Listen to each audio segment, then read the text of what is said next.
চলুন একটু কথা বলি গত কয়েকদিনে কি ঘটেছে এবং আরো কিছু বিষয়। আপনারা সবাই এখন জানেন, ভিডিওতে দেখেছেন, আমরা আমি আর অ্যাশ বাফারা আমরা উড়ে গিয়েছিলাম মিস্টার দিগার্মোর সঙ্গে দেখা করতে। হঠাৎ চমক ছিল এটা। এটা 4 সপ্তাহেরও বেশি সময় ধরে পরিকল্পনা করা হয়েছিল, কিন্তু সময় বের করতে পারছিলাম না কারণ অ্যাশের সময়সূচি এতটাই ব্যস্ত।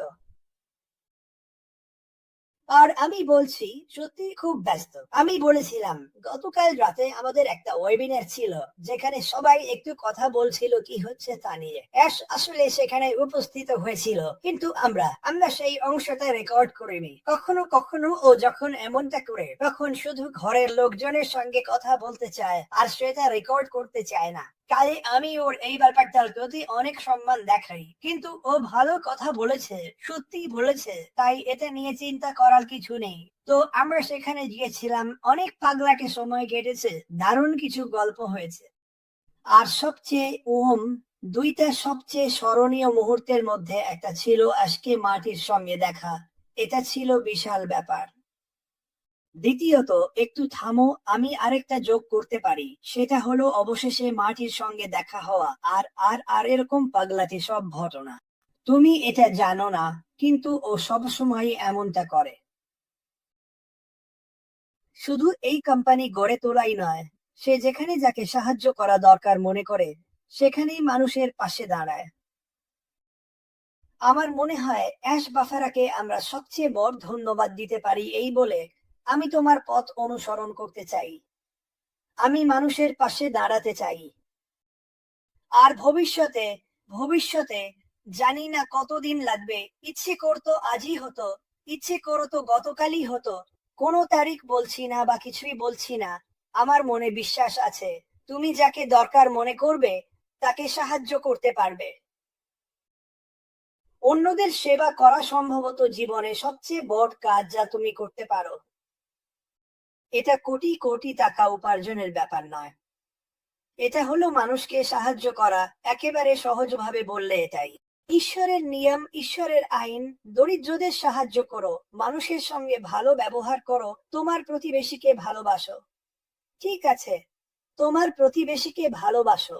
তিনি কি বলেছিলেন? তুমি কেন এই ভবন থেকে ভালোবাসাকে বাইরে আটকে রাখছো?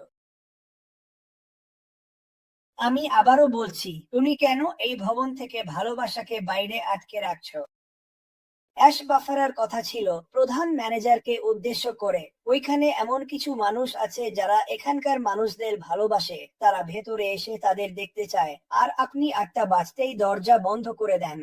আর তিনি এটা করেছেন সবচেয়ে সুন্দর পেশাদারি ভাবে, যা আমি কখনো দেখিনি। এটা এমন একটা বিষয় যেটাতে তিনি সত্যিই খুব ভালো। তিনি জানেন কিভাবে মানুষের সঙ্গে কথা বলতে হয়, রাগ দেখানো বা খারাপ ব্যবহার না করেই। এটা এমন কিছু যা তিনি কখনো করেননি, কখনোই না। আর আমি আপনাকে বলি, তার খারাপ ব্যবহার করার অনেক কারণ আছে, কিন্তু তিনি কখনো খারাপ হননি। তিনি সবসময়ই এ ব্যাপারে ইতিবাচক থাকেন। তিনি এখন আমাদের সবার জন্য কাজ করছেন, আপনি হয়তো জানেন না। আমি একটু বলতে পারি, গত কয়েক মাসে অ্যাশ বাফারা পুরো দেশ জুড়ে ছুটে বেরিয়েছেন। আমি আপনাকে বলবো না কেন। আমি মনে করি আপনি জানেন কেন। কারণ তিনি আমাদের সবার জন্য সঠিক মানুষদের নিয়ে একটি অসাধারণ কোম্পানি ও সিস্টেম গড়ে তুলছেন। ও তিনি গত রাতে যখন এসেছিলেন, আমি তাকে কয়েক মিনিটের জন্য লিংকও পাঠিয়েছিলাম যাতে তিনি এসে আমাদের সঙ্গে একটু কথা বলেন। ও তিনি তখন অন্য এক জায়গায় ছিলেন। আমার মনে হয় অনেক সময় যখন মানুষ বলে, ক্রিস, জানো তো, তিনি বলেছিলেন তিনি আরবিকটা করবেন। মানে আরবিক নয়, ইন্ডিয়া ওয়েবিনার। আর তিনি বলেছিলেন, আচ্ছা, যদি যদি সময় পাই। এবং এখন তিনি সারা জায়গায় ঘুরে বেড়াচ্ছেন, ও বিভিন্ন রাজ্যে এমন কিছু তৈরি করছেন যা আপনাদের অবাক করে দেবে। আমাকে জিজ্ঞাসা করবেন না, আমি জানি না। আমি আপনাদের বলতামও না, কারণ এটা বাফারার উত্তেজনা। আমি চাই তিনি আমাদের জন্য সেটা তুলে ধরুন, এবং যখন তিনি প্রস্তুত তখন আমাদের জানান কি হচ্ছে। তিনি ভীষণ ব্যস্ত। আর যদি আপনি গতকাল রেডের লাইটে থাকতেন, যেটা আমি অসাধারণ লাইট মনে করেছি। উনি বলছিলেন, এখানে এসে এসে সবাইকে উত্তেজিত রাখা সবসময় সহজ নয়, অথবা শুধু উত্তেজিত নয়, মানুষকে খুশি রাখা, কারণ আমরা সবকিছু জানি না। কিন্তু আমি শুধু এটুকুই বলতে পারি, এই মানুষটা নিজেকে এমন ভাবে ঠেলে দিচ্ছেন, যা আমি মনে করি আমি নিজে পারতাম না সত্যি কথা বলতে। উনি উনি একদম থেমে নেই, সব সময় নড়াচড়া করছেন। উনি শুধু অফিসে বসে থাকেন না, এটা আমি এখনই আপনাকে বলে দিচ্ছি। উনি বাইরে যাচ্ছেন, মানুষের সঙ্গে দেখা করছেন, সঠিক মানুষ খুঁজছেন, তাদের সঙ্গে কথা বলতে চাইছেন, তাদের নিজের কাজ দেখাচ্ছেন, জানতে চাইছেন তারা কি করতে পারেন। এটা অনেকদিন ধরেই চলছে। আপনি কি এটা জানতেন? না, এখন জানলেন। তাহলে যখন আপনি বলেন, প্লিজ অ্যাশ কবে কথা বলবেন, আর আমি বলি যখন উনার সুযোগ হবে, যখন উনার সময় হবে। উনি উনি খুবই ব্যস্ত। যেদিন মাটি অসুস্থ হয়ে পড়লেন, সেদিন উনি আমাকে ফোন করেছিলেন।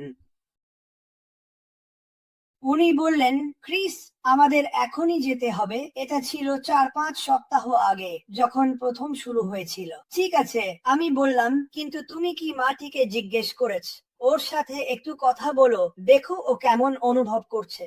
সবকিছু ঠিকঠাক চলছিল, তারপর কিছু ঘটনা ঘটলো, আর তখন সেটা হয়নি যেটা ঠিকই আছে। আমরা সবাই বুঝতে পেরেছিলাম কি হতে চলেছে। শোনো, অ্যাশ বাফারার সাথে কিছু একটা ঠিকঠাক সময় মতো করা, সেটা প্রায় অসম্ভবের কাছাকাছি। আমি আমি এটা জানি, আমি এটা বলেছিও। মার্টি বলল, তুমি কি এখানে আসবে? আমি বললাম, আসছি। বিশ্বাস করো বা না করো, আমি প্লেনের টিকিট কেটেছি, হোটেলও বুক করেছি। আমি অ্যাশকে জোর করেই নিয়ে আসবো। তখন অ্যাশ নিউ ইয়র্ক সিটিতে ছিল, তাই সে কয়েক ঘন্টার দূরত্বে ছিল। আমি তাকে ফোন করলাম, বললাম আমি টিকিট কেটে ফেলেছি। কি? আমি আমি প্রায় পৌঁছে গেছি। কি? তখন সে বলল, আচ্ছা ক্রিস, আজ আমার একটা বড় মিটিং আছে, কালও আরেকটা আছে। আমাকে এই স্টেটে যাওয়ার কথা ছিল। ও আমাকে আমাকে কাল তোমাকে আবার ফোন করতে দাও। ঠিক আছে, দারুণ। আমি এখানে আমি এখানে অ্যাশ। আর তুমি দেখতে পেতে ওর মধ্যে উত্তেজনা কাজ করছে এটা নিয়ে। সে আমাকে পরের দিন ফোন করে বলে, ক্রিস, আমার এই মিটিংটা আছে, এটা 3টা পর্যন্ত চলবে। যদি এর চেয়ে বেশি সময় লাগে, আমি পরের দিন আসতে পারবো। ঠিক আছে। এটাই অ্যাশ। মজার ব্যাপার। তাহলে সে ফোন করে, ক্রিস, মিটিংটা 5টা পর্যন্ত চললো, আমি আসতে পারবো না কারণ ট্রাফিক নিয়ে যেতে 2.5 ঘন্টা লাগবে, ওখানে অবস্থা খুব খারাপ। ঠিক আছে। মাটি, সে এখনো ব্যস্ত। সে আগামীকাল আসছে। দুপুরের দিকে আমাকে ফোন করে বলে, আমি সবকিছু ফেলে দিয়েছি। তার আরেকটি রাজ্যে যাওয়ার কথা ছিল। সে বলল আমি সম্ভবত এটা জুমে করতে পারি, তাই সে সেই সফর বাতিল করলো। তার আরেকটি রাজ্যে যাওয়ার কথা ছিল। সে বলে আমি বাতিল করেছি। সবাইকে অপেক্ষায় রেখেছি। আমি আসব। ঠিক আছে ভাই। আর আমি বললাম, ঠিক আছে ভাই, কারণ আমি কখনোই জানি না তার সময়সূচিতে কখন কি উঠে আসবে। অবশেষে সে পরের দিন প্রায় 5টার সময় এসে হাজির হয়, আর সেটা ছিল অসাধারণ। তুমি কি ভিডিওটা দেখেছ? ওটাই ছিল আসল ভিডিও, ঠিক যখন সে ঢুকেছিল। মজা লেগেছিল। আমি মনে করি এটা অনেক মানুষকে উত্তেজিত করেছিল। কিন্তু এটা একই সঙ্গে দেখিয়েছে তার ভালোবাসা আর তার যে আবেগ, সেটা শুধু মিস্টার মাটি গার্মোর জন্য নয়, তার পরিবারের জন্য এবং এই সব কিছুর জন্য। এই পৃথিবীতে খুব কম মানুষ আছে যারা তার মতো অবস্থানে থেকেও এমনটা করে। আর আমি চাই তুমি এটা নিয়ে ভাবো। আমি ভাবছিলাম, আমি তো বলতে পারতাম এই লোকটাকে, কিন্তু আমি জানি এই লোকটাকে। এটা এমন কিছু যা সে বারবার করতে চায়, কিন্তু সে চায় আমরাও যেন এটা করি। তোমার যদি কারো সেবা করার, কারো সাহায্য করার সুযোগ থাকে, তাহলে সেটা করো। আমার জীবনে আনন্দ বেড়েছে কারণ আমি এখন মানুষের সাহায্য করতে পারছি। এই মুহূর্তে পারছি। আমি সবাইকে সাহায্য করতে পারি না। গত কয়েকদিনে আমি কিছু সুন্দর অনাথ আশ্রম থেকে ফোন পেয়েছি, সারা বিশ্ব থেকে, বিশ্বাস করো বা না করো। আর আমি জানি তোমাদের অনেকেই এই অনাথ আশ্রমগুলোকে সাহায্য করো। তাদের বেশিরভাগই জানে আমি সিডস একাডেমিকে সমর্থন করি। যখন তারা সেটা শুনেছে, তারা জিজ্ঞেস করে, তুমি কি আমাকে একটু সাহায্য করতে পারো? আর আমি বলেছি, এই মুহূর্তে আমি হয়তো তোমাকে সাহায্য করতে পারছি না, কিন্তু ভবিষ্যতে পারবো। আসলে ভবিষ্যতে তুমিই পারবে। এর মানে কি? আমি বললাম, এর মানে হচ্ছে তুমি আমাদের যেটা করছি তার অংশ হতে পারো এখনই। তোমরা সবাই যারা পাস্টার বা যারা এই অনাথ আশ্রমের সংগঠনগুলো চালাও, ঈশ্বর তোমাদের মঙ্গল করুন। আমি এজন্য তোমাদের ভালোবাসি। কিন্তু তোমরাও এই কোম্পানি যখন সফল হবে, তখন নিজের নিজের সিস্টেমকে সাহায্য করার নিজস্ব উপায় পাবে। আমি এটা সবাইকে বলি, যারা কঠিন সময়ের মধ্য দিয়ে যাচ্ছেন, সংগ্রাম করছেন, তোমরা তোমাদের অবস্থার জন্যই অন্যদের সাহায্য করতে পারবে। কারণ তুমি জানো, তুমি এই পরিস্থিতি ঘুরিয়ে দিতে পারবে এবং সেই মানুষগুলোকে সাহায্য করতে পারবে। শুধু আর্থিকভাবে সাহায্য করাই নয়, যদি তখন তাদের প্রয়োজন হয়, বরং তাদের এমন জায়গায় নিয়ে আসা যেখানে তারা নিজেরাই দায়িত্বশীল মানুষ হয়ে উঠবে। প্রতিদিন এখানে আসা, আর আমি এটা নিয়ে রেডের সঙ্গে অনেক কথা বলি, এটা একটা বড় দায়িত্ব। প্রতিদিন এখানে এসে সঠিক কথা বলা আর আশা করা যে কেউ যেন সেটা ভুলভাবে না নেয়, এটা বিশাল এক দায়িত্ব। তুমি জানো, অনেক সময় আমরা এখানে আসি, বিশেষ করে আমি, ভাবি, আরে আমি এই মানুষগুলোকে কি বলবো? আমি চাই ওরা খুশি থাকুক, উচ্ছ্বসিত থাকুক। আমি জানি বাইরে অনেক মানুষ আছে যারা সংগ্রাম করছে। আমি জানি অনেকেই অসুস্থ। আমি কি করতে পারি? তাদের সঙ্গে কথা বলি, তাদের ঠিকঠাক বলি এই কোম্পানিতে কি হচ্ছে, আমরা এড়িয়ে যাচ্ছি, আর পেছনে ফেরার কোনো উপায় নেই। প্লিজ, এটা কবে হবে? এই প্রশ্নটা শুনি প্রতিদিন অন্তত 100 বার। এই প্রশ্নটা আসে, আর আমি বলি এটা তখনই হবে যখন আশমুফারে সবকিছু ঠিকঠাক শেষ করবেন এবং আরো কিছু বিষয় মিটে যাবে। তখনই এটা হবে। আশমুফারেকে তার কাজ করতে দিন। ঠিক আছে, তাকে জানিয়ে দাও যে তুমি রুনিতার প্রতি বিশ্বস্ত। সে জানে, সে এটা কদর করে, কিন্তু সে এখন সবার চাহিদা মেটাতে পারবে না। ভবিষ্যতে তার জন্যই তুমি নিজের চাহিদা নিজেই মেটাতে পারবে। তার জন্যই এটা নিয়ে ভাবো। প্রতিদিন সকালে ঘুম থেকে উঠে তোমার উচিত ঈশ্বরকে ধন্যবাদ জানানো। আমার কথা মনে রেখো, ঈশ্বরকে ধন্যবাদ দাও যিনি এই মানুষটিকে আমাদের জীবনে এনেছেন। ঈশ্বরকে ধন্যবাদ দাও এমন একজন মানুষের জন্য যিনি তার ব্যস্ত সময়সূচির মধ্যেও মানুষকে দেখতে যাচ্ছেন, আমাদের সবার জন্য একটি কোম্পানি গড়ে তুলছেন। চিন্তা করো, আসলে গত সপ্তাহের জন্মদিনগুলোর মধ্যে গ্ল্যাডিসের জন্য তিনি একটা বার্তা পাঠিয়েছিলেন, শুভ জন্মদিন গ্ল্যাডিস। আমার মনে হয় সেটা গ্ল্যাডিসই ছিল। তুমি আমাকে লাইভে এ নিয়ে কথা বলতে শুনেছ।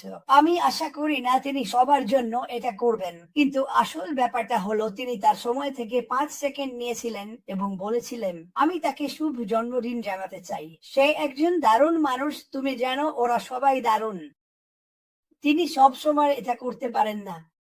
তোমরা যেসব জিনিস তাকে করতে চাও, যেমন ওয়েবিনারে আসা, তিনি সব সময় সেটা করতে পারেন না কারণ তিনি এতটাই ব্যস্ত, এবং এটাই সত্যি। এবং তুমি এটা আমার কাছ থেকেই শুনছো।